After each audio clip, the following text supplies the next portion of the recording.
L'accident de Kenji Girac n'est pas seulement une simple histoire de rupture relationnelle, mais aussi une terrible expérience de rupture et de regret. Sa femme, Soraya, était en colère après une série d'actions de Kenji. Ses gestes inconsidérés la faisaient se sentir blessée et indigne d'amour. Finalement, la colère l'a poussée à prendre la décision la plus forte de sa vie. Un soir maussade, le destin a frappé à la porte de la vie de Kenji Girac. Sa grave blessure par balle l'a envoyé à l'hôpital le lundi 22 avril. Les fans du monde entier ont été stupéfaits par la nouvelle. Le monde entier est témoin de la triste histoire d'une star qui brille toujours sur scène. Ce que Kenji Girac a ensuite révélé a choqué le monde. Il a admis que la blessure n'avait été causée par personne d'autre, mais qu'il l'avait causée lui-même. Kenji s'est accidentellement suicidé, histoire d'empêcher sa femme, Soraya, de le quitter. Il s'agit d'une action non seulement dangereuse, mais qui surprend et brise également de nombreuses personnes. Les actions de Kenji ne sont pas seulement une expression de douleur et de désespoir, mais aussi le signe que la relation entre lui et Soraya est dans une impasse. L'amour s'est transformé en contrôle et la tension les a poussés au bord de la rupture. Soraya, malgré sa blessure, reste forte. Elle a décidé de ne plus accepter le contrôle et l'imposition de Kenji.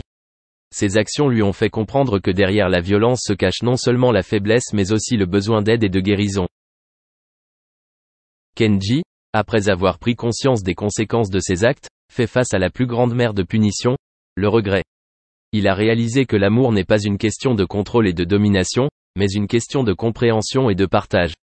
Les journées passées ensemble ne sont pas seulement des moments de joie mais aussi de confiance et de respect mutuel. L'accident de Kenji Girac est un avertissement pour nous tous sur les dangers du contrôle et de l'imposition dans les relations. Cela nous rappelle que nous devons nous respecter et nous faire confiance les uns les autres, et ne laisser aucune blessure se transformer en action extrême. Le parcours de Kenji Girac, de la blessure au regret, est une précieuse leçon de patience et de compréhension. Espérons qu'à travers ces expériences douloureuses, lui et Soraya pourront trouver un chemin vers le rétablissement et le vrai bonheur dans le futur. Dans la vie, il y a des actes qui ne peuvent être pardonnés. Pour Kenji Girac, célèbre chanteur originaire de Suisse, un événement terrifiant s'est produit lors d'une relation discrète avec sa petite amie, Soraya. Après de nombreuses années de complicité, la relation entre Kenji Girac et Soraya a récemment connu de grands bouleversements. On dit que cela est dû au fait que Kenji traversait une période difficile, montrant des signes de stress et de crise.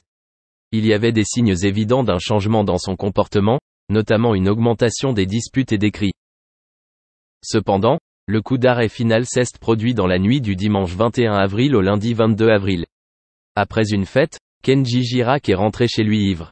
Pour tenter d'empêcher Soraya de partir, il s'est blessé en se tirant une balle dans la poitrine. L'acte de suicide de Kenji a non seulement menacé sa propre vie, mais a également provoqué un choc et une douleur chez Soraya. Cette jeune fille a été hospitalisée dans un état critique dans le sud de la France. Cet événement l'a amenée à tout quitter, de son quotidien à sa ville natale, pour retourner en Suisse. Selon les informations de Paris Match, Soraya aurait décidé de quitter Kenji et d'emmener avec elle leur fille, Eva Alba, 3 ans. Cela a laissé le père de sa fille face à son ignorance mon idiot. L'incapacité de Soraya à rendre visite à Kenji alors qu'il était dans un état critique signifiait la rupture et la douleur de la relation qu'il entretenait autrefois. Ces événements reflètent clairement la puissance et la complexité de l'amour et des relations humaines. Le fait de se faire du mal intentionnellement a eu non seulement des conséquences pour Kenji mais aussi pour son entourage, notamment Soraya et Eva Alba. C'est un rappel déchirant de la nécessité de soins et de respect dans chaque relation. Selon les informations de Paris Match, il y aurait une jeune fille qui aurait fait de son mieux pour aider Kenji Girac ces dernières semaines, alors qu'il se noyait dans un océan de malheur. Elle l'a encouragé à participer à divers événements et lui a même suggéré de participer à Strangers Rendez-vous en Terre, une émission filmée il y a quelques semaines. Mais rien n'est fait. Sans projet professionnel à cette époque et coincé entre vie nomade, besoin de liberté, exigence du travail et obligation envers sa fille Eva Alba, le chanteur va sombrer dans une vie difficile, voire un enfer. Kenji s'est nourri d'alcool et de cocaïne pour tenter d'oublier ses soucis, comme il l'a déclaré au procureur, essayant de soulager la pression familiale. Cependant, tous les efforts ont été vains. C'est aujourd'hui que le joueur de 27 ans doit entamer sa récupération physique, notamment avec sa blessure à l'épaule. Mais face à la réconciliation avec Soraya, qui a compris depuis longtemps qu'elle ne fera jamais partie du clan, ce sera pour lui un défi complexe. Il semble même que tout s'annonce plus compliqué, même si l'on peut espérer que tout finira. Imaginez être un super mannequin de renommée internationale, avec votre visage sur tous les magazines, au point même de jouer dans votre propre émission de télé-réalité. Ne dites plus rien et ne cherchez plus, car c'est exactement le style de vie que Kimora Lee Simons mène au quotidien. Il va sans dire que Kimora a aussi une liste d'hommes riches et célèbres dans sa vie, ce qui conduit presque toujours à des relations qui se terminent par un grand nombre de drames. Aujourd'hui, nous allons examiner tout cela de plus près. Salut et bienvenue sur notre chaîne. Aujourd'hui, nous parlerons de la vie amoureuse compliquée de Kimora Lee Simons. Mais avant de commencer, n'oubliez pas de vous abonner à la chaîne et d'activer la cloche de notification si vous êtes nouveau parmi nous. Elle est née sous le nom de Kimora Lee Parkins, le 4 mai 1975 à Saint-Louis, dans le Missouri. Selon un rapport publié par le Guardian, les parents de Kimora n'étaient pas mariés au moment de sa naissance. Kimora a donc dû grandir sans figure paternelle, le père s'étant retiré de l'équation avant même sa naissance. Elle a grandi sous l'aile de sa mère, qui vit dans la banlieue de Sainte-Louise. Pendant ce temps, son père passe du temps en prison pour des charges inconnues. À l'école, Kimora a eu du mal à s'intégrer, car les autres enfants la harcelaient à cause de son origine ethnique. Elle se distingue également par sa taille, qui s'avère être un avantage considérable lorsque sa mère l'inscrit à des cours de mannequinat à l'âge de 11 ans. Son ascension dans l'industrie est rapide, puisqu'elle s'envole pour Paris à l'âge de 14 ans et est pratiquement le visage de Chanel. À seulement 17 ans, elle se retrouve à défiler sur les podiums de la Semaine de la mode de New York. Cependant, elle a été remarquée par Russell Simmons, 35 ans, cadre de Def Jam. Selon un article du Guardian, il n'a pas perdu de temps pour tenter de gagner le cœur de la beauté exotique. L'article indique que Russell a envoyé des fleurs ridicules à l'agence de Kimora.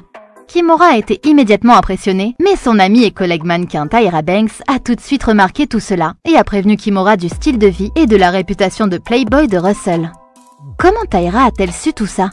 Parce qu'elle a reçu le même genre de fleurs de Russell avant Kimora. Mais Kimora a décidé d'ignorer les avertissements de Tyra et a décidé de suivre son cœur en répondant aux gestes affectueux de Russell. Finalement, Kimora a acquis une réputation de garce dans l'industrie du mannequinat. Ses apparitions dans les spectacles se font de plus en plus rares, car elle n'engage que ceux qu'elle trouve intéressants, et sa relation avec Russell est alors inexistante.